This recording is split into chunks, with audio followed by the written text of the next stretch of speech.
Okay. Now we're going to go over fraction coefficients. Recall that two numbers with a product of 1 are called the multiplicative inverse. The multiplicative inverses or reciprocals.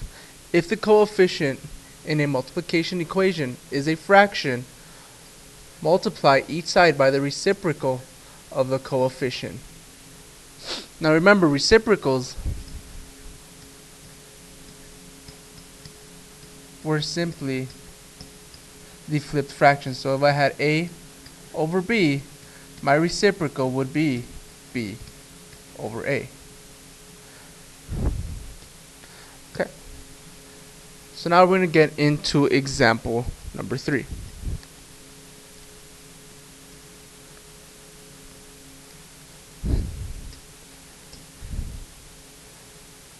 Now with example 3, we have solved 3/4 of x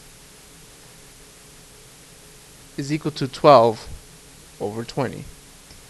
Now let me make some space here for myself, and I'm going to work out this problem. So the first thing I'm always going to do is I'm going to rewrite my problem. So 3/4 of x is equal to 12 over 20.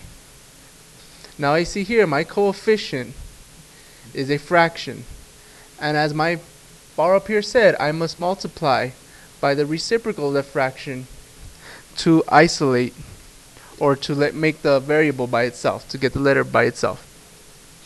So my reciprocal in this case is 4/3. Now I'm going to multiply by 4/3 on both sides.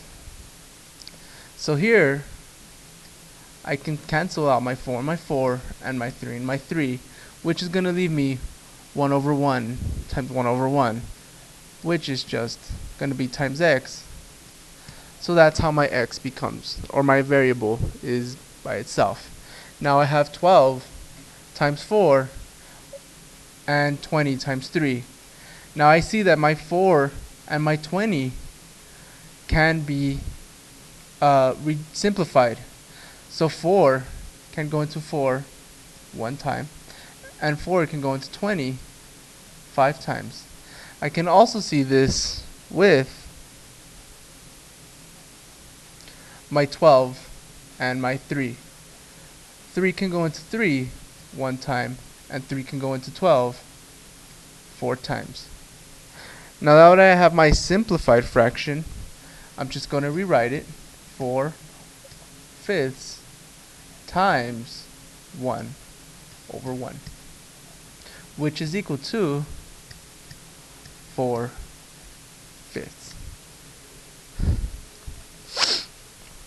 Now we're going to go on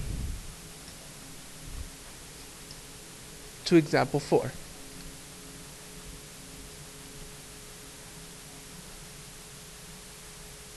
Okay, again, I'm going to make a little bit of space for myself so I can write.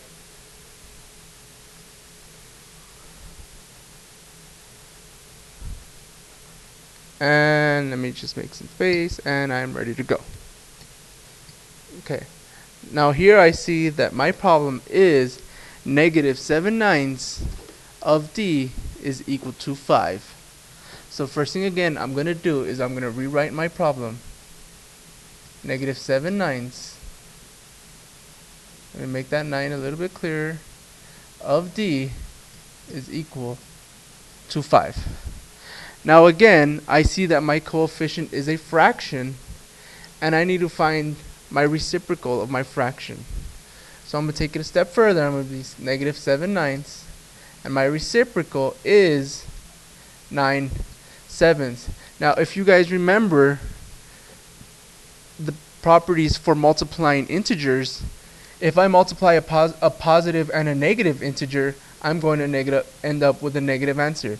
But I cannot have a negative variable, so I need to also make this a negative. Now I'm going to take my 5 and also multiply that by my negative reciprocal. So here again, I see that 9 and 9 can be simplified, as well as 7 and 7. So 1 times 1 and 1 times 1 is going to have our variable by itself.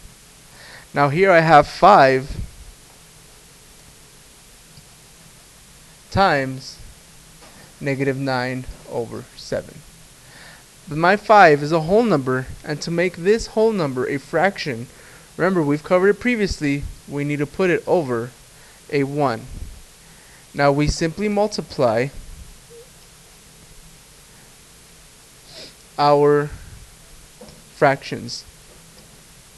So now here I can see I'm looking and I don't see anything that I can simplify, so I'm just going to have to multiply straight across. So I see 5 times -9 is going to give me a negative number because I have one positive and one negative. So 5 times -9 is -45. 1 times 7 is 7. Now this is an improper fraction, so I need to make this proper. So I need to find out how many 7s are there in 45. So 7 cannot go into 4. 7 can go into 45 6 times. 6 times 7 is 42. And my difference is 3. Now I have my whole number, which is my quotient, and I keep my denominator the same. So 6 is my quotient, my whole number. My denominator stays the same, and my remainder, 3, is my new numerator. So my answer is D is equal to 6 and 3/7. Now I'm going to go ahead and check this solution to make sure this worked out. And the one thing I caught myself with is my negatives. I cannot forget about it, and I hope you caught it too, because I caught it at the very end. My dividend was negative and my divisor was positive, so my answer should be negative. D is equal to -6 3/7. So now that I worked out the problem, I'm going to go over my check. So my check, I'm going to rewrite my problem again. -7/9 D is equal to 5. Now I'm going to continue with this, except I'm going to rewrite, instead of my variable, my solution, which in this case was -45 sevenths, and that should equal to 5. Now I'm going to check to see if I can simplify anything in my fractions here, and I see that 7 and 7 can be simplified to 1 and 1, because 7 divided by 7 and 7 divided by 7 is 1. Now 9 and 45 are also related. 9 can go into 9 one time, and 9 can go into 45 5 times. So now I'm going to rewrite my fraction, as this simplify is a little messy, and I'm going to have 1 over 1 times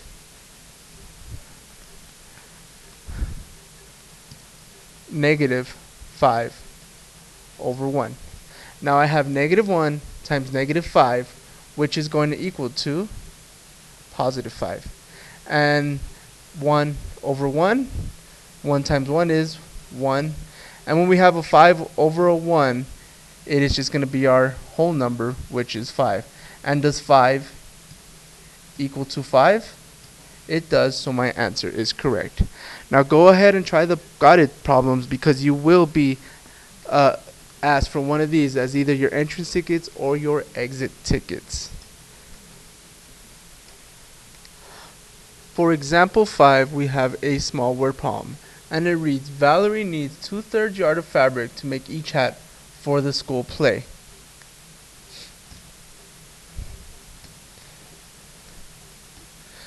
Write and solve an equation to determine how many hats she can make with 6 yards of fabric. Write and solve a multiplication equation. Let n represent the number of hats. So we know that she has 2/3 yards of fabric needed for every hat. Now we do not know the number of hats she has, so we let n represent it. And we know that total she has 6 yards of fabric. Now we have our multiplication equation. We're going to go ahead and solve this. So I'm going to rewrite it over here on my side. So 2/3 of n is equal to 6. Now again, my coefficient is a fraction, so I need to multiply that by the reciprocal. So 2/3, the reciprocal would be 3/2. I multiply by both sides. So here I see that I can simplify by division all of my fractions on the left side of my equation. So 3 divided by 3 would be 1, and 2 divided by 2 would be 1. So 1 times 1 and 1 times 1 would give me 1 times n, which is just written as n. And that would equal to 6 times 3/2. Now 6 times 3/2, we cannot multiply it because 6 is a whole number. But again, we make 6 a fraction by putting it over 1, and now we can multiply. Now what we see here is we need to check see if anything can be simplified, and here I see that 6 and 2 are related. So 2 divided by 2 would be 1, and 6 divided by 2 would be 3. So I'm going to rewrite it. 3 over 1 times 3 over 1. Now I multiply straight across, and 3 times 3 is equal to 9, and 1 times 1 is equal to 1. So I know now that Valerie, with 6 yards of fabric, can make 9 hats.